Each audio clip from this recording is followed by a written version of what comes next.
ನಮಸ್ಕಾರ.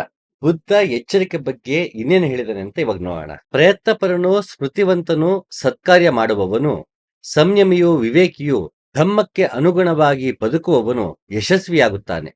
ತನ್ನ ಪ್ರಯತ್ನಗಳಿಂದಾಗಿ, ಎಚ್ಚರಿಕೆಯಿಂದಾಗಿ, ವಿಧೇಯನಾಗಿ, ಸಂಯಮದಿಂದಾಗಿ ಜಾಣನು ತನಗಾಗಿ ತನ್ನನ್ನೇ ಪ್ರವಾಹವು ಪೀಡಿಸಿದಂತಹ ದ್ವೀಪವನ್ನಾಗಿ ಮಾಡಿಕೊಳ್ಳಲಿ. ಧಮ್ಮಪದದಲ್ಲಿ ಎಚ್ಚರಿಕೆ ವಗ್ಗ ಅಂತ ಏನ್ ಮಾಡಿದರೆ ಅದರಲ್ಲಿ ಬುದ್ಧನ ಈ ಮಾತುಗಳನ್ನ ಹಾಕಿದ್ದಾರೆ. ಇಲ್ಲಿ ಪ್ರಯತ್ನ ಪರನಾಗಿರ್ಬೇಕು, ಧಮ್ಮಕ್ಕೆ ಅನುಗುಣವಾಗಿ ನಡಿಬೇಕು, ಸಹನೆ, ತಾಳ್ಮೆ, ಜಾಣ್ಮೆ ಇಂಥವೆಲ್ಲ ಇರಬೇಕು ಅಂತ. ಇಂತಹ ಗುಣಗಳಿಗೂ ಎಚ್ಚರಿಕೆಗೂ ಏನ್ ಸಂಬಂಧ ಅಂತ ನಾವು ಯೋಚನೆ ಮಾಡಬೇಕು. ನಮಗೆ ಅಧ್ಯಾತ್ಮ, ಧ್ಯಾನ ಮತ್ತೆ ಬದುಕು ಇವು ಮೂರು ಬೇರೆ ಬೇರೆ ಅಲ್ಲ, ಇವೆಲ್ಲವೂ ಒಂದೇ. ಇಲ್ಲಿ ಸಲ್ಲುವನು ಅಲ್ಲಿಯೂ ಸಲ್ಲುವನಯ್ಯ, ಇಲ್ಲಿ ಸಲ್ಲದವನು ಅಲ್ಲಿಯೂ ಸಲ್ಲನಯ್ಯ. ಹಾಗಾಗಿ ನಾನು ಇದೇ ಅಂತರಂಗ ಶುದ್ಧಿ, ಇದೇ ಬಹಿರಂಗ ಶುದ್ಧಿ, ನಾವು ಎರಡನ್ನೂ ಮಾಡ್ತಾ ಹೋಗ್ಬೇಕಾಗತ್ತೆ.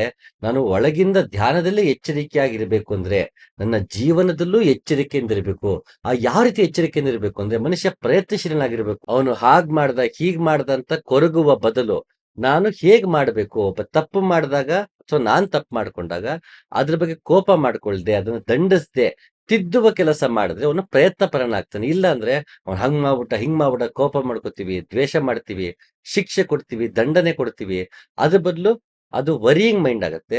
ವರ್ಕಿಂಗ್ ಮೈಂಡ್ ಆಗ್ಬೇಕು ನಮ್ದು.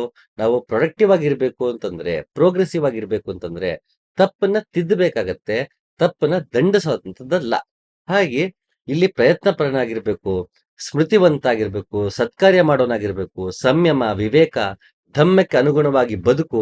ಇದೆಲ್ಲ ಯಾಕೆ ಬೇಕು ಅಂದ್ರೆ ನನ್ನ ಮಾಮೂಲಿ ಬದುಕಿನಲ್ಲಿ ದಿನನಿತ್ಯದ ಆಚರಣೆಗಳಲ್ಲಿ ಎಚ್ಚರಿಕೆಯನ್ನು ಅಭ್ಯಾಸ ಮಾಡಿಕೊಂಡಾಗ, ಒಳಗೆ ನಾನು ಧ್ಯಾನದಲ್ಲಿ ಕೂತಾಗ ನನ್ನನ್ನು ಎಚ್ಚರಿಕೆ ನೋಡೋದಕ್ಕೆ ಸಾಧ್ಯ ಆಗತ್ತೆ. ನಾ ಹೊರಗೆ ಎಚ್ಚರಿಕೆ ವಹಿಸದೆ ನನ್ನ ಮಾಮೂಲಿ ರುಟೀನಲ್ಲೇ ಬದುಕ್ತೀನಿ, ನನ್ನ ಹಳೆ ಜೀವನ ಶೈಲಿಯಲ್ಲೇ, ನನ್ನ ಹಳೆ ಯೋಚನೆ ವಿಧಾನದಲ್ಲೇ ಬದುಕೊಂಡು ಹೋಗ್ಬಿಡ್ತೀನಿ. ಒಳಗೊಂದ ಸ್ಪಿರಿಚುಯಾಲಿಟಿ ನಾನು ಧ್ಯಾನ ಮಾಡ್ತೀನಿ ಅಂದ್ರೆ ಅದಾಗಂತದ್ದಲ್ಲ. ಮನುಷ್ಯನಿಗೆ ಈ ಗುಣಗಳು ಬೇಕೇ ಬೇಕು ಅಂತ. ಅದಕ್ಕೆ ಗುಂಡಪ್ಪ ತುಂಬಾ ಚೆನ್ನಾಗಿ ಹೇಳ್ತಾರೆ. ಅವರೆಷ್ಟು ಧನವಂತರ್, ಇವರೆಷ್ಟು ಬಲವಂತರ್, ಅವರೆಷ್ಟು ಯಶವಂತರ್ ಎನ್ನುವ ಕರುಬಿನಲ್ಲಿ ಭವಿಕ ನಿನಗೆಷ್ಟಿಹುದೋ ಮರೆತು ನೀನ್ ಕೊರಗುವುದು. ಶಿವನಿಗೆ ಕೃತಜ್ಞತೆಯೇ ಮಂಕುತಿಮ್ಮ. ಅವನ ಹತ್ರ ಅಷ್ಟು ದುಡ್ಡಿದೆ, ಅವನ ಹತ್ರ ಅದಿದೆ ಇದಿದೆ ಅಂತ ಅವ್ರು ನೋಡಿ ಕೊರಗಿದ್ರೆ ನಿನಗೆ ಏನ್ ಕೊಟ್ಟಿದಾನೋ ಭಗವಂತ, ಅದನ್ನ ನೀನು ಕೃತಜ್ಞತೆ ಇಲ್ಲ ಅಂದ್ರೆ, ಅದ್ರ ಬಗ್ಗೆ ಗ್ರಾಟಿಟ್ಯೂಡ್ ಇಲ್ಲ ಅಂದ್ರೆ, ನನ್ನ ಜೀವನದಲ್ಲಿ ಏನಿದೆಯೋ ಅದ್ರ ಬಗ್ಗೆ ನಂಗೆ ಗ್ರಾಟಿಟ್ಯೂಡ್ ಇಲ್ಲ ಅಂದ್ರೆ, ನಮ್ಮನ್ನ ಇಲ್ಲಿ ಕಳಿಸ್ಕೊಟ್ಟಿದ್ರಲ್ಲಪ್ಪ ಅವನ್ಗೆ ಇದು ಕೃತಜ್ಞತೆ ಸಲ್ಲಿಸ್ದಂಗ ಆಗತ್ತಾ? ಆಗಲ್ಲ ಅಂತಾರೆ. ಅಂದ್ರೆ ನಾವು ಇನ್ನೊಬ್ಬರು ಕಂಪೇರ್ ಮಾಡ್ಕೊಂಡು ಕೊರಗುವ ಬದಲು ಅವನು ಹೇಗ್ ಬೆಳೆದ ನೋಡಿ ನಾವು ಬೆಳೆಯೋದ್ರಲ್ಲಿ ತಪ್ಪಿಲ್ಲ.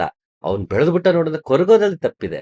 ಅದನ್ನ ಪ್ರೋಗ್ರೆಸಿವ್ ಆಗಿ ತಗೋಬೇಕು. ಅದನ್ನ ವರ್ಕಿಂಗ್ ಮೈಂಡ್ಗೆ ನಾವು ಕೆಲಸ ಹಚ್ಚಬೇಕು. ವರಿಂಗ್ ಮೈಂಡ್ ಕೊಟ್ಟ ನೋಡು ಅವನ ಹತ್ರ ಅದಿದೆ, ನನ್ನ ಹತ್ರ ಇಲ್ಲ, ಅವ್ರ ಹತ್ರ ಅಷ್ಟು ದುಡ್ಡಿದೆ, ಅದಿದೆ, ಇದಿದೆ, ಆಸ್ತಿ ಇದೆ, ಅಂತಸ್ತಿದೆ, ಎಲ್ಲವೂ ನೋಡಿ ಕೊರಗ್ತೀವಿ. ಅದ್ರ ಬದಲು ಹೌದಾ ಅವ್ರ ಹತ್ರ ಅಷ್ಟಿದ್ಯಾ, ನಾನು ಪಡ್ಕೊಳ್ಳೋದು ಹೇಗೆ, ಅವ್ರು ಯಾವ ರೀತಿ ಪಡ್ಕೊಂಡ್ರು, ನನ್ನಲ್ಲಿ ಅಂತ ಶಕ್ತಿ ಇದೆಯಾ, ಆ ಶಕ್ತಿ ಇದನ್ನ ಬಳಸೋದು ಹೇಗೆ ನೋಡ್ಕೊಂಡಾಗ ವರ್ಕಿಂಗ್ ಮೈಂಡ್ ಆಗತ್ತೆ.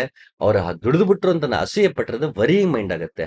ಆ ವರಿಯಿಂಗ್ ಮೈಂಡ್ ಇಟ್ಕೊಂಡು ಧ್ಯಾನಕ್ಕೆ ಕೂತ್ಕೊಂಡ್ರೆ ಮತ್ತೆ ಶುರು ಆಗುತ್ತೆ. ಅವನು ದಿನ 10 ಗಂಟೆಗಳಲ್ಲಿ ಧ್ಯಾನ ಮಾಡ್ತಾನೆ, ನಾನು ಇಷ್ಟು ಗಂಟೆಗಳಲ್ಲಿ ಧ್ಯಾನ ಮಾಡ್ಬೇಕು. ಅವ್ನು ಹಿಮಾಲಯಕ್ಕೆ ಹೋಗಿ ಧ್ಯಾನ ಮಾಡ್ಬಿಟ್ಟ, ಅವ್ರು ಋಷಿಕೇಶಕ್ಕೆ ಹೋದ, ಅವನಂತ ಗುರುಗಳ ಹತ್ರಕ್ಕೆ ಹೋಗ್ತಿದ್ದಾನೆ, ನಾನು ಹಿಂಗ್ ಹೋಗ್ತೀನಿ, ನನ್ನ ಜೊತೆಗಿರೋನ್ಗೆ ಅಷ್ಟು ಮುಂದೆ ಸಾಧನೆ ಆಗ್ಬಿಟ್ಟಿದೆ. ಅಲ್ಲೂ ಮತ್ತೆ ಕಾಂಪಿಟೇಷನ್, ಕಂಪ್ಯಾರಿಸನ್ಸೇ ಬರ್ತಿರುತ್ತೆ ಹೊರತು ತನ್ನೊಳಗೆ ತಾನು ಎಚ್ಚರಿಕೆಯಿಂದ ನೋಡ್ಕೊಳ್ಳೋದಕ್ಕೆ ಸಾಧ್ಯ ಆಗಲ್ಲ. ಇಂಥ ಎಲ್ಲ ಗುಣಗಳನ್ನ ಕಳ್ಕೊಂಡ್ರೇನೆ ನನ್ನೊಳಗೆ ನಾ ಎಚ್ಚರಿಕೆ ನೋಡಕ್ ಸಾಧ್ಯ ಆಗೋದು, ನನಗೆ ಧ್ಯಾನ ದಕ್ಕೋದು, ನನಗೆ ಬುದ್ಧತ್ವ ದಕ್ಕೋದು. ಹಾಗಾಗಿ ಇಂತಹ ಗುಣಗಳನ್ನ ಕಳ್ಕೊಳ್ಬೇಕು, ನಾವು ಪ್ರಯತ್ನಶೀಲನಾಗಬೇಕು. ಹಾಗಾಗಿ ತುಂಬಾ ಮುಖ್ಯ ಪ್ರಯತ್ನಶೀಲನಾಗೋದು. ಮತ್ತೆ ಸಂಯಮ ಇರಬೇಕು. ನಾನು ಪ್ರಯತ್ನ ಪಡುವಾಗ ಎಡವಬಹುದು, ಆಗ ನಂಗೆ ಸಂಯಮ ಇರಬೇಕು.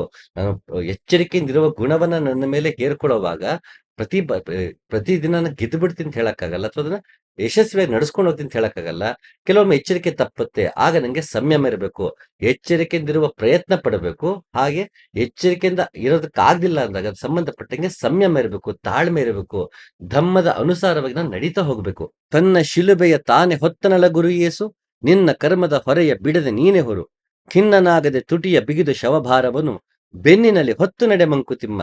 ಗುಂಡಪ್ಪ ಎಷ್ಟು ಚೆನ್ನಾಗಿ ಹೇಳ್ತಾರೆ ನೋಡಿ. ತನ್ನ ಶಿಲುಬೆಯನ್ನ ತಾನೇ ಹೊತ್ಕೊಂಡು ಹೋದ್ನಂತೆ ಯೇಸು, ಇನ್ನೊಬ್ಬನ್ ಕರೀಲಿಲ್ವಂತೆ. ನಿನ್ನ ಹೊರೆ ಏನಿದೆ, ನಿನ್ನ ಜೀವನ ಏನಿದೆ, ಅದನ್ನ ನೀನೇ ಹೊತ್ಕೊಂಡು ನಡಿ, ಬೆನ್ನಿನಲ್ಲಿ ಹೊತ್ತು ನಡಿ. ಅದ್ರ ಬಗ್ಗೆ ಇನ್ನೊಬ್ಬನ್ ಕರಿಬೇಡ, ಇನ್ನೊಬ್ಬನ್ ಕೊರಗ್ಬೇಡ. ಅಯ್ಯೋ ನನ್ಗೆ ಇಷ್ಟು ಭಾರ ಆಗೋಯ್ತಂತ ನೀ ಅದ್ರ ಬಗ್ಗೆ ಕೊರಗ್ಬೇಡ, ಜಿಗುಪ್ಸೆ ಪಡ್ಬೇಡ, ಅಸೂಯೆ ಪಡ್ಬೇಡ. ನನ್ಗಿಷ್ಟು ಕಡಿಮೆ ಭಾರ, ಅವನಿಗಷ್ಟು ಭಾರ, ಅವನಿಗೆ ಕಡಿಮೆ ಭಾರ ಇದೆ, ನನಗ್ ಜಾಸ್ತಿ ಭಾರ ಆಗೋಯ್ತು, ನಾನು ಅಷ್ಟು ದೂರ ನಡಿಬೇಕು, ಹಿಂಗಿಷ್ಟೇನೆ, ಅವ್ನ ತಕ್ಷಣ ಕೆಲವೊಬ್ಬ ಸಹಾಯಕ್ಕೆ ಬರ್ತಾನೆ, ಯಾರು ಬರೋಲ್ಲ, ಕೊರಗೋದು ಬದಲು ಯೇಸು ಹೇಗೆ ತನ್ನ ಶಿಲುಬೆಯನ್ನು ತಾನೇ ಹೊತ್ಕೊಂಡು ಹೋದ್ನೋ ಹಾಗೆ ನೀವು ಕೂಡ ಹೊತ್ಕೊಂಡು ಹೋಗಿ ಅಂತ ನಮ್ಗೆ ಗುಂಡಪ್ಪ ಹೇಳ್ತಾ ಇದಾರೆ. ಅದಾಗ್ಬೇಕು ಅಂದ್ರೆ ಬುದ್ಧ ಹೇಳ್ದ ನಾವು ಪ್ರಯತ್ನಶೀಲರಾಗ್ಬೇಕು, ಸಂಯಮ ಇರಬೇಕು ನಮ್ಗೆ, ಧಮ್ಮಕ್ಕೆ ಅನುಸಾರವಾಗಿ ನಡೀತಾ ಹೋಗ್ಬೇಕು. ಧಮ್ಮ ಏನ್ ಹೇಳುತ್ತೆ? ಅದೇ ಕೊಲಬೇಡ, ಕಳಬೇಡ, ಕೊಲಬೇಡ, ಹುಸಿಯ ನುಡಿಯಲು ಬೇಡ ಅಂತ ಏನ್ ಹೇಳುತ್ತೆ? ಬಸವಣ್ಣ ಹೇಳ್ದಾಗೆ ಪಂಚಶೀಲ ನಮ್ಗೆ ಬುದ್ಧ ಕೊಟ್ಟಿದ್ದಾನೆ. ಸುಳ್ಳು ಹೇಳಬಾರ್ದು, ವ್ಯಸನಗಳು ಮಾಡಬಾರ್ದು, ಯಾರಿಗೂ ಹಿಂಸೆ ಮಾಡಬಾರ್ದು, ಕಳ್ತನ ಮಾಡಬಾರ್ದು ಅಂತ ಏನ್ ನಮಗೆ 5 ಮ- ನಮಗೆ ಮಾರ್ಗಗಳನ್ನ ಕೊಡ್ತಾನೆ. ಧಮ್ಮದಲ್ಲಿ ಈ ಪಂಚಶೀಲಗಳನ್ನ ನೀವು ಪಾಲಿಸ್ಬೇಕು. ನಾವು ಹೊರಗಿನ ನಾವು ಬದುಕನ್ನ ಆಚರಿಸುವಾಗ ಹೊರಗಿನ ಧ್ಯಾನ ಏನಿದೆ, ಆ ಹೊರಗಿನ ಧ್ಯಾನದಲ್ಲಿ ಪಂಚಶೀಲಗಳನ್ನ ಅನುಸರಿಸುವುದೇ ಧಮ್ಮಕ್ಕೆ ಅನುಗುಣವಾಗಿ ನಡೆಯುವಂಥದ್ದು. ಅದು ಪ್ರತಿಯೊಬ್ಬ ಮನುಷ್ಯನಿಗೂ ಅಪ್ಲೈ ಆಗುವಂಥದ್ದೇ. ಇದಕ್ಕೆ ಯಾವ ಜಾತಿ ಧರ್ಮಗಳ ಭೇದ ಇಲ್ಲ. ಒಬ್ಬ ಮನುಷ್ಯ ಒಳ್ಳೇದ್ ಮಾಡೋದು ಹೇಳೋದಕ್ಕೆ ಯಾವ ಜಾತಿ ಆದ್ರೆ ಯಾವ ಧರ್ಮ ಆದ್ರೇನು, ಯಾರು ಯಾವ ಧರ್ಮಕ್ಕೂ ಸೀಮಿತರಾದವರಲ್ಲ. ಅವರನ್ನ ಆ ಹಂತದಲ್ಲಿ ನೋಡುವಾಗ ಅವ್ರು ಯಾವ್ದಕ್ಕೂ ಸೀಮಿತರಾದವರಲ್ಲ. ನಾವು ಅಂತಹ ಹಂತವನ್ನ ನಾವು ತಲುಪಬೇಕು ಅಂದಾಗ ನಾವು ಇಂತಹ ಒಂದು ಕ್ಷುಲ್ಲಕ ಬೇಲಿಗಳನ್ನ ದಾಟಬೇಕಾಗತ್ತೆ. ಅದು ಬುದ್ಧ ಹೇಳಿರ್ಲಿ, ಬಸವಣ್ಣ ಹೇಳಿರ್ಲಿ, ನಮಗೆ ಕಬೀರ್ ದಾಸ್ ಹೇಳಿರ್ಲಿ, ಪುರಂದಾಸ್ ಹೇಳಲಿ, ಯೇಸು ಕ್ರಿಸ್ತ ಹೇಳಲಿ, ಸಾಕ್ರೆಟಿಸ್ ಹೇಳಲಿ, ಜಲಾಲುದ್ದೀನ್ ರೂಮಿ ಹೇಳಲಿ, ಯಾರು ಹೇಳಿದ್ರು ಅಷ್ಟೇ ಅಂತಹ ಇಡೀ ಮನುಕುಲಕ್ಕೆ ಬೇಕಾಗಿರುವಂತಹ ವ್ಯಕ್ತಿಯಾಗಿ ಬೆಳೆದಾಗ ಆತ ಇಡೀ ಮನುಕುಲದವನಾಗಿರ್ತಾನೆ. ಅವನ ಮಾತುಗಳು ಇಡೀ ಮನುಕುಲಕ್ಕೆ ಆಗಿರುತ್ತೆ. ಅದಕ್ಕೆ ಕಬೀರ್ ದಾಸ್ ಹೇಳೋದು, ಜಾತನ ಪೂಚೋ ಸಾಧುಕಿ ಪೂಚಿಯೇ ಸಾಧುಕ ಜ್ಞಾನ ಅಂತ. ನೀವು ಕೇಳ್ಬೇಕಿರೋ ಸಾಧುಗೆ ಅವನ ಜ್ಞಾನವನ್ನೇ ಹೊರತು ಅವನ ಜಾತಿಯನ್ನಲ್ಲ ಅಥವಾ ಮೂಲವನ್ನಲ್ಲ, ಅವನು ಎಲ್ಲಿಂದ ಬಂದ ಎತ್ತ, ಅವನ ಯಾವ ಜಾತಿ ಯಾವ ಧರ್ಮ ಅಲ್ಲ, ಅವನಿಂದ ಜ್ಞಾನವನ್ನ ಪಡಿಬೇಕು ಅಂತ ಕಬೀರ್ ದಾಸ್ ಹೇಳ್ತಾರೆ. ಹಾಗೆ ಸರ್ವಜ್ಞ ನಮ್ಗೆ ಈ ರೀತಿ ಒಂದು ಉಪದೇಶವನ್ನ ನೀಡಿದರೆ ಅದು ಹೀಗಿದೆ: ತನ್ನ ನರಿದಂಗೆ ಮುನ್ನ ಹೊದ್ದದು ಮಾಯೆ, ಉನ್ನತದೊಳಿಪ್ಪ ಗಜವೇರಿ ಬಪ್ಪವನ ಕುನ್ನಿ ಕಚ್ಚುವುದೇ ಸರ್ವಜ್ಞ. ಯಾರು ತನ್ನನ್ನ ತಾನು ಅರ್ತಿರ್ತಾನೋ ಆತ ಆನೆ ಮೇಲೆ ಬಂದಂದ್ರೆ ಅಷ್ಟು ಎತ್ತರದಲ್ಲಿ ಬಂದಂಗೆ, ಆನೆ ಮೇಲೆ ಬಂದ ಅಂದ್ರೆ ಅಷ್ಟು ಎತ್ತರ ಬಂದಂಗೆ, ಆಗ ಕುನ್ನಿ ಒಂದು ನಾಯಿ ಕಚ್ಚೋದಕ್ಕೆ ಸಾಧ್ಯ ಇದೆಯಾ ಅಂತ ಸರ್ವಜ್ಞ ಕೇಳ್ತಾರೆ. ಎಚ್ಚರಿಕೆಗೆ ಅಷ್ಟು ಬೆಲೆ ಇದೆ. ಅಂದ್ರೆ ಮನುಷ್ಯ ತನ್ನ ತನ್ನಲ್ಲಿರುವಂತಹ ಮದ ಮಾತ್ಸರ್ಯಗಳು, ಅರಿಷಡ್ ವರ್ಗಗಳಂತ ಏನ್ ಹೇಳ್ತೀವಿ, ಅಜ್ಞಾನ, ಮಾಯೆ, ಅಹಂಕಾರ, ಇಂಥವೆಲ್ಲರನ್ನೂ ಮೀರಿ ನಿಂತಾಗ ಇಂಥವಿಂದ ಅವನು ಘಾಸಿಗೊಳ್ಳೋದಿಲ್ಲ. ಅದು ಅವನ ಮೇಲೆ ಪರಿಣಾಮ ಬೀರೋದಿಲ್ಲ. ಎಚ್ಚರಿಕೆಯಿಂದಿದ್ದಾಗ ಅಂತ ಯಾವುದೇ ಸಾಮಾನ್ಯ ಜೀವನದಲ್ಲಿ ನಮ್ಗೆ ಯಾವ ರೀತಿ ಆತಂಕ, ಬೇಸರ, ದುಗುಡ ದುಮ್ಮಾನಗಳು ಕಾಡುತ್ತೋ ಅಂತಹ ದುಗುಡ ದುಮ್ಮಾನಗಳು, ನೋವು, ನಲಿವುಗಳು, ಸುಖ ದುಃಖಗಳು ಇದು ಯಾವುದೂ ನಮಗೆ ನಾಯಿ ಅಂತ ನಮಗೆ ಕಾಡೋದಿಲ್ಲ. ಯಾಕೆ ನಾವು ಎಚ್ಚರಿಕೆ ಎನ್ನುವ ಎತ್ತರದಲ್ಲಿ ಆನೆಯ ಮೇಲೆ ಹೋಗ್ತಿರ್ತೀವಿ. ಆಗ ಇಂತ ಯಾವುದೂ ನಮ್ಮನ್ನ ತಟ್ಟೋದಿಲ್ಲ. ಯಾವಾಗ ನಮಗೆ ಅಂತಹ ಅರಿಷಡ್ ವರ್ಗಗಳಿಂದ, ಅಹಂಕಾರ, ಅಜ್ಞಾನ, ಮಾಯೆಗಳಿಂದ ಮೀರಿರ್ತೀವಿ, ನನ್ನೊಳಗೆ ನಾನು ಎಚ್ಚರಿಕೆಯಿಂದ ನನ್ನನ್ನು ನೋಡ್ಕೊಳ್ಳೋದಕ್ಕೆ ಸಾಧ್ಯ ಆಗತ್ತೆ. ಹಾಗಾಗಿ ಎಚ್ಚರಿಕೆ ಅಷ್ಟು ಮುಖ್ಯ. ಅಂತ ಎಚ್ಚರಿಕೆ ಪಡಿಬೇಕಂದ್ರೆ ಮೊದಲು ಪ್ರಯತ್ನಶೀಲನಾಗಬೇಕು, ಸಂಯಮಿಯಾಗಬೇಕು, ನಾನು ಧಮ್ಮಕ್ಕೆ ಅನುಸಾರವಾಗಿ ನಡಿಬೇಕು, ಪ್ರಯತ್ನಶೀಲನಾಗಬೇಕು. ಮತ್ತೆ ನಾನು ಪ್ರವಾಹಕ್ಕೆ ಒಳಗಾಗದಂತಹ ದೀಪವನ್ನ ತನ್ನಂತಾನು ಮಾಡ್ಕೋಬೇಕು ಅಂತ ಯಾಕೆ ಹೇಳ್ತಾರೆ ಅಂತಂದ್ರೆ, ನನಗೆ ಎಚ್ಚರಿಕೆ ನಾವೇ ದುಡ್ಕೊಳ್ಬೇಕಿರೋದು. ಅದು ಹುಟ್ಟಿನಿಂದ ಬರುವಂತದ್ದಲ್ಲ. ಯಾಕೆ ನಾವು ಸ್ವಭಾವತಃ ಹೇಗಿರ್ತೀವೋ ಹಾಗೆ ನಡ್ಕೊಂಡು ಹೋಗಿರ್ತೀವಿ. ಮೂಲ ಸ್ವಭಾವವನ್ನ ಬಿಟ್ಟು ನಾವು ಯೋಚನೆ ಮಾಡೋದಕ್ಕೆ ಬಂದಿರೋದಿಲ್ಲ. ಹಾಗಾಗಿ ನಾವು ಎಚ್ಚರಿಕೆ ಅನ್ನೋದನ್ನ ನೋಡಿರೋದಿಲ್ಲ. ಅದು ನಾವು ಸಂಪಾದನೆ ಮಾಡ್ಕೋಬೇಕಾಗತ್ತೆ ಆ ಗುಣವನ್ನ. ಆ ರೀತಿ ಸಂಪಾದನೆ ಮಾಡಿಕೊಳ್ಳುವ ಹಂತದಲ್ಲಿ ಪದೇ ಪದೇ ಎಡುವಂಥದ್ದು ಸಾಧ್ಯವೇ. ಹಾಗಾಗಿ ಏನ್ ಮಾಡ್ತಾನೆ, ನಿನ್ಗೆ ದ್ವೀಪವನ್ನಾಗಿಸ್ಕೋ, ನೀನು ಐಸೋಲೇಟ್ ಮಾಡ್ಕೋ, ಅದಕ್ಕೊಂದು ಬೇಲಿ ಹಾಕಿರು. ಹೇಗೆ ನಾವೊಂದು ಗಿಡವನ್ನ ಬೆಳೆಸೋವಾಗ ಚಿಕ್ಕದಾಗಿದ್ದಾಗ ಅದನ್ನ ಯಾವ್ದು ಹಸುನೋ ಮತ್ತೊಂದು ಬಂದು ತಿನ್ಕೊಂಡು ಹೋಗ್ಬಾರ್ದು, ಬೇಲಿ ಹಾಕ್ತಿವಿ. ಯಾಕೆಂದ್ರೆ ಎತ್ತರಕ್ಕೆ ಹೋಗ್ಲಿ ಅಂತ. ಒಂದು ಬಾರಿ ಎತ್ತರಕ್ಕೆ ಹೋಯ್ತು, ಅದನ್ನ ಹಸುವಿಂದನೋ ಮತ್ತೊಂದನೋ ತಿನ್ನೋದಕ್ಕಾಗಲ್ಲ, ಅದು ಹಾನಿ ಆಗಲ್ಲ, ಗಾಳಿ ಮಳೆಗೆ ಏಟಾಗಲ್ಲ ಅಂತ ಗೊತ್ತಾದಾಗ ಬೇಲಿಯ ಅವಶ್ಯಕತೆ ಇರಲ್ಲ. ಯಾಕಂದ್ರೆ ತಾನೇ ಭದ್ರವಾಗಿ ಆ ಮರ ನಿಂತಿದೆ. ಹಾಗೆ ಅದಕ್ಕೆ ಮತ್ತಿನ್ನು ಬೇಲಿಯ ಅವಶ್ಯಕತೆ ಇರೋದಿಲ್ಲ. ಹಾಗೆ ನಾನು ಕೂಡ ಎಚ್ಚರಗೊಳ್ಳುವವರೆಗೂ, ಎಚ್ಚರಿಕೆ ನನ್ನ ಸ್ವಭಾವವೇ ಆಗುವವರೆಗೂ, ಅದನ್ನ ಸಂಪಾದನೆ ಮಾಡುವ ಹಂತದಲ್ಲಿ ನಮಗೆ ನಾವು ಬೇಲಿ ಹಾಕೊಳ್ಬೇಕಾಗತ್ತೆ. ಹಾಗಾಗಿ ಆಚರಣೆ ಧಮ್ಮಕ್ಕೆ ಅನುಸಾರವಾಗಿ ನಡಿಬೇಕು, ಸಂಯಮಿಯಾಗಿರ್ಬೇಕು, ಪ್ರಯತ್ನಶೀಲನಾಗಿರ್ಬೇಕು. ಯಾವಾಗ ಎಚ್ಚರಿಕೆ ನನ್ನ ಗುಣವೇ ಆಗ್ಬಿಡುತ್ತೆ, ತದನಂತರ ಎಚ್ಚರಿಕೆಯಿಂದ ಎಲ್ಲವೂ ನಡೆಯೋದ್ರಿಂದ ಅದೆಲ್ಲವೂ ನಾನು ಆಗ ಏನು ಮಾಡಿದ್ರು ಪ್ರಯತ್ನಶೀಲವಾಗಿರುತ್ತೆ. ನಾವು ಏನು ಮಾಡೋದು ಅದು ಧಮ್ಮಕ್ಕೆ ಅನುಸಾರವಾಗಿ ತಾನಾಗೆ ನಡೆಯುತ್ತೆ. ನಾನು ಎಚ್ಚರಿಕೆಯನ್ನು ಮಾಡುವ ಅವಶ್ಯಕತೆ ಇಲ್ಲ, ಎಫರ್ಟ್ ಹಾಕಿ ಮಾಡುವ ಅವಶ್ಯಕತೆ ಇರಲ್ಲ. ಅದು ನನ್ನ ಸಹಜ ಗುಣವೇ ಆಗಿಬಿಡುತ್ತೆ. ಅದು ಆಗೋವರೆಗೂ ನಾವು ದ್ವೀಪವನ್ನಾಗಿಸ್ಕೋಬೇಕು. ನಮಗೆ ಸುತ್ತ ಒಂದು ಬೇಲಿಯನ್ನ ಹಾಕೊಳ್ಬೇಕಾಗತ್ತೆ. ಹಾಗಾಗಿ ಎಚ್ಚರಿಕೆಯನ್ನು ಪಡೆಯೋದಕ್ಕೆ ಎಚ್ಚರಿಕೆಯಿಂದ ಇರಬೇಕಾಗತ್ತೆ. ಅದಕ್ಕೆ ಎಚ್ಚರಿಕೆ ತಪ್ಪುವುದಕ್ಕೆ ಎಡೆ ಕೊಡಬೇಡ, ಇಂದ್ರಿಯ ಸುಖಕಾಮಗಳಲ್ಲಿ ಅನುರಕ್ತನಾಗಬೇಡ. ಸದಾ ಎಚ್ಚರಿಕೆವಂತನು ಸತತ ಧ್ಯಾನಿಯು ಮಹತ್ತರವಾದ ಸುಖವನ್ನು ಪಡೆಯುತ್ತಾನೆ. ಎಷ್ಟು ಚೆನ್ನಾಗಿ ಹೇಳಿದ ನೋಡಿ ಬುದ್ಧ. ಎಚ್ಚರಿಕೆಯನ್ನು ವಹಿಸೋದಕ್ಕೆ ನಾವು ಎಚ್ಚರಿಕೆಯಿಂದ ಇರಬೇಕು. ಅದು ಎಚ್ಚರಿಕೆಯನ್ನು ಗುಣವನ್ನ ಪಡ್ಕೊಳ್ಳೋವರೆಗೂ ಎಚ್ಚರಿಕೆಯಿಂದ ಇರ್ಬೇಕು. ಸುಖ ಕಾಮನೆಗಳನ್ನು ತೊರಿಬೇಕು, ಮತ್ತೊಂದು ಮಾಡಬೇಕು ಅಂತ ನಮಗೆ ಎಚ್ಚರಿಕೆ ಬುದ್ಧನೇ ನೀಡುತ್ತದೆ. ಯಾಕೆಂದ್ರೆ ಆತ ಸಾಮಾನ್ಯವಾಗಿ ಇಲ್ಲಿ ಬುದ್ಧನಿಗೆ ಭಿಕ್ಕುಗಳೇ ಇದ್ರಿಂದ ಸಂಸಾರವನ್ನ ತೊರೆದು ಬಂದವರಿಂದ ಅವ್ರಿಗೆ ಇನ್ನಷ್ಟು ಸಂಸಾರಿಗಳಿಗಿಂತ ಹೆಚ್ಚು ಭಿಕ್ಕುಗಳಿಗೆ ಯಾಕೆ ಕಾಡತ್ತೆ ಅಂದ್ರೆ ಅವ್ರು ಆಗಿನ್ನೂ ಸಂಸಾರವನ್ನ ತೊರೆದು ಬಂದಿರ್ತಾರೆ. ಆಗಿನ್ನೂ ಹಳೆಯ ವಾಸನೆಗಳೇ ನಮ್ಗಿರುತ್ತೆ. ಪದೇ ಪದೇ ಅದ್ರ ಕಡೆಗೆ ನಮಗೆ ಮನಸ್ಸು ಹೋಗುತ್ತೆ. ಅಯ್ಯೋ, ನಾನು ಭಿಕ್ಕು ಆಗ್ಬಾರ್ದಾಗಿತ್ತೇನೋ, ನಾನು ಸನ್ಯಾಸ ತಗೋಬಾರ್ದಾಗಿತ್ತೇನೋ, ನಾ ಅಲ್ಲೇ ಆರಾಮಾಗಿದ್ದೇನೋ, ತಪ್ಪು ಮಾಡ್ಬಿಟ್ಟೆ ಅನ್ನಿಸ್ಬೋದು ಬಹುಶಃ. ಅಥವಾ ರುಚಿಯಾದ ಅಡಿಗೆ ಎಲ್ಲರೂ ತಿಂತಿರ್ಬೇಕಾದ್ರೆ ತಾನ್ ಭಿಕ್ಷೆ ಬೇಡಿ ಏನ್ ಸಿಗುತ್ತೆ ತಿನ್ನೋವಾಗ ಇನ್ನೊಬ್ಬ ಸಂಸಾರಿ ನೋಡಿ ಅನ್ನಿಸ್ಬೋದು, ನೋಡು, ನಾನು ಮುಂಚೆ ಹೀಗೆ ತಿಂತಾ ಇದ್ದೆ, ಈಗ ಇದು ತಿನ್ನೋ ಹಾಗೆ ಇದೆ ಅನ್ನಿಸ್ಬೋದು ಬಹುಶಃ. ಹಾಗೆ ಅಂತ ಸಮಯದಲ್ಲಿ ಅವನು ಎಚ್ಚರಿಕೆಯನ್ನು ತನ್ನನ್ನು ತಾನು ಕಾಪಾಡ್ಕೋಬೇಕು. ಸುಖ ಕಾಮನೆಗಳನ್ನ ಅವನು ತೊರಿಬೇಕು. ಸದಾ ಎಚ್ಚರಿಕೆವಂತನು ಸತತ ಧ್ಯಾನಿಯು ಮಹತ್ತರವಾದ ಸುಖವನ್ನು ಪಡೆಯುತ್ತಾನೆ. ಇಲ್ಲಿ ನೋಡಿ, ಸದಾ ಎಚ್ಚರಿಕೆಯಿಂದಿರಬೇಕು, ಮತ್ತೆ ಸದಾ ಧ್ಯಾನಸ್ಥನಾಗಿರ್ಬೇಕು. ಕಣ್ಣು ಮುಚ್ಚಿ ಕೂತು ಮಾಡುವುದೇ ಧ್ಯಾನವಲ್ಲ, ಮತ್ತೆ ಕಣ್ಣು ಮುಚ್ಚಿ ನೋಡೋದು ಮಾತ್ರ ಎಚ್ಚರಿಕೆ ಅಲ್ಲ. ಪ್ರತಿ ದಿನವೂ ಪ್ರತಿ ಕ್ಷಣವೂ ಮನುಷ್ಯ ಧ್ಯಾನಸ್ಥನಾಗಿರಬಹುದು, ಪ್ರತಿ ಕ್ಷಣವೂ ಎಚ್ಚರಿಕೆಯಿಂದ ಇರಬಹುದು. ಆ ಗುಣ ನಮ್ಗೆ ಬೆಳಿಬೇಕಂದ್ರೆ ಅದನ್ನ ನಾವು ಪ್ರಾಕ್ಟೀಸ್ ಮಾಡಬೇಕು. ದಿನನಿತ್ಯದ ಪ್ರಾಕ್ಟೀಸ್ ಅಲ್ಲಿ ನಾವು ಬದುಕನ್ನ ಹೇಗೆ ಬದುಕ್ತಿವಿ ಅನ್ನೋದ್ರಲ್ಲಿ ನಾವು ಎಚ್ಚರಿಕೆಯನ್ನ ಸಂಪಾದಿಸ್ಕೊಳ್ಳಕ್ ಸಾಧ್ಯ ಇದೆ.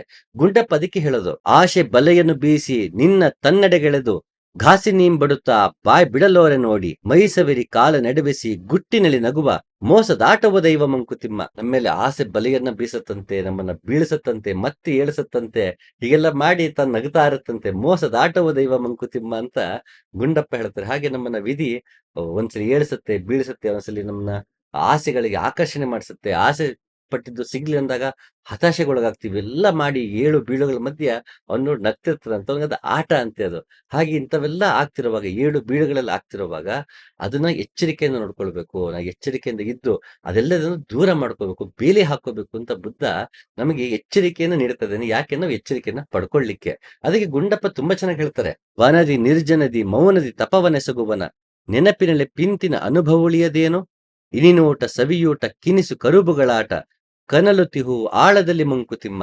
ಮನುಷ್ಯ ದೂರದ ಒಂದು ಕಾಡು ಹೋಗಿ ಅಲ್ಲೊಂದು ಗುಹೆಯಲ್ಲಿ ಕೂತ್ಕೊಂಡು ತಪಸ್ ಮಾಡ್ತಿದ್ರು, ಮನಸ್ಸು ಎಲ್ಲೋ ಒಂದು ಹಳೆಯ ನೆನಪು, ಹಳೆಯ ವಾಸನೆ, ಹಳೆಯ ಆಸೆ ಕಾಡದೇ ಇರುತ್ತಾ? ಖಂಡಿತ ಕಾಡೇ ಕಾಡುತ್ತೆ ಅಂತ ಗುಂಡಪ್ಪ ಹೇಳ್ತಾರೆ. ಹಾಗೆ ಆ ಕಾಡುವಿಕೆ ಇನ್ನೂ ನಮಗೆ ಇರುವಾಗ ನಮಗೆ ನಾವು ಬೇಲಿ ಹಾಕೋಬೇಕಾಗತ್ತೆ.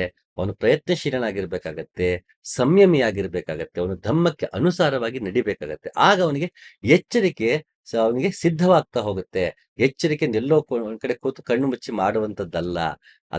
ಅಲ್ಲಿ ಅದು ನನ್ನ ಒಳಗೆ ಎಚ್ಚರಿಕೆ ಸಿದ್ಧವಾಗಬೇಕು ಅಂದ್ರೆ ನಾನು ನನ್ನ ಬದುಕಿನಲ್ಲಿ ದಿನನಿತ್ಯದ ಚಟುವಟಿಕೆಗಳಲ್ಲೂ ನಾನು ಎಚ್ಚರಿಕೆಯನ್ನ ದುಡಿಬೇಕು. ಅದು ನಾನು ಅಳವಡಿಸ್ಕೊಳ್ಳಕ್ಕೆ ಪ್ರಯತ್ನ ಪಡಬೇಕು.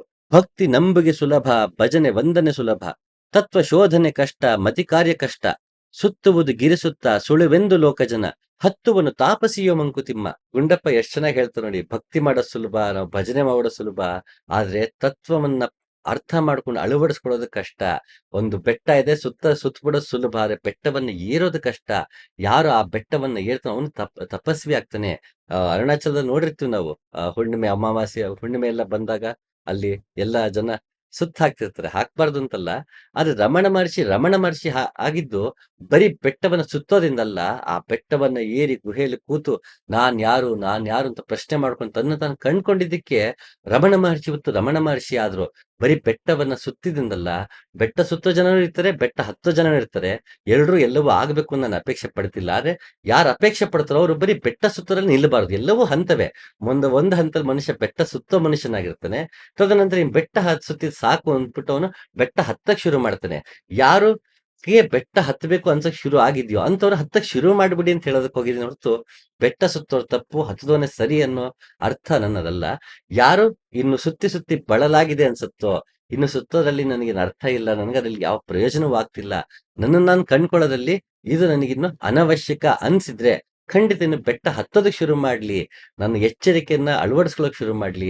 ಎಚ್ಚರಿಕೆಯೇ ತನ್ನ ನಿಜ ಗುಣವಾಗಲಿ ಅನ್ನೋದೇ ನನ್ನ ಆಶಯ, ಬುದ್ಧನ ಆಶಯ, ಗುಂಡಪ್ಪನ ಆಶಯ. ಹಾಗಾಗಿ ಎಲ್ಲವನ್ನೂ ಬರೀ ಮಾತಿನಲ್ಲಿ, ತರ್ಕದಲ್ಲಿ ಪಡೆಯುವಂಥದ್ದಲ್ಲ, ಜೀವನದಲ್ಲಿ ಅಳವಡಿಸಿಕೊಂಡು ನನ್ನೊಳಗೆ ನನ್ನನ್ನ ಕಂಡುಕೊಳ್ಳುವುದೇ ನಿಜವಾದ ಅಧ್ಯಾತ್ಮವಾದ್ರಿಂದ ಅಂತಹ ಪ್ರಾಕ್ಟಿಕಲ್ ಅಧ್ಯಾತ್ಮ ಎಲ್ರಿಗೂ ಆಗ್ಲಿ ಅಂತ ಹೇಳ್ತಾ ಮತ್ತೊಂದು ಸಂಚಿಕೆ ಸಿಗ್ತೀನಿ. ನಮಸ್ಕಾರ.